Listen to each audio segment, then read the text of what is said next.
শ্ৰদ্ধাৰ ৰাইজ নমস্কাৰ গ্ৰহণ কৰিব। আপোনালোকে জানে যে স্বাস্থ্য ৰক্ষাৰ এক প্ৰধান উপায় হৈছে পৰিপুষ্টি বৰ্তাই ৰখা।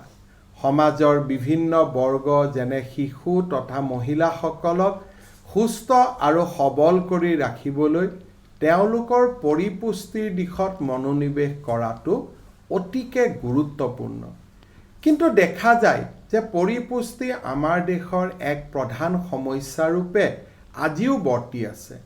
শিশু, কিশোৰী, গৰ্ভৱতী আৰু প্ৰসূতি মাতৃৰ অপৰিপুষ্টিজনিত সমস্যা নিৰাময়ৰ উদ্দেশ্যে মাননীয় প্ৰধানমন্ত্ৰী শ্ৰী নৰেন্দ্ৰ মোদী ডাঙৰীয়াই 2018 চনৰ 8 মাৰ্চ তাৰিখে ৰাষ্ট্ৰীয় পোষণ অভিযান আৰম্ভ কৰিছিল।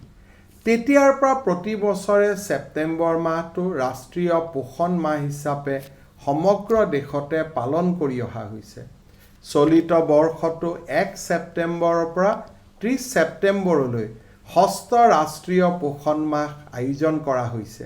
এই সময়ছোৱাত পৰিপুষ্টিৰ প্ৰয়োজনীয়তা সম্পৰ্কে জনসজাগতা সৃষ্টিৰ বিভিন্ন কাৰ্যসূচী অনুষ্ঠিত কৰা হ'ব।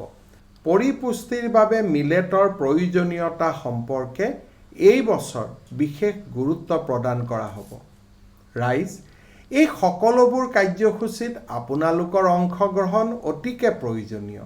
ৰাষ্ট্ৰীয় পোষণ মাহৰ সকলো কাৰ্যসূচী সফল কৰাত সহায় সহযোগিতা আগবঢ়াবলৈ মই আপোনাসৱক বিনম্ৰ অনুৰোধ জনালোঁ।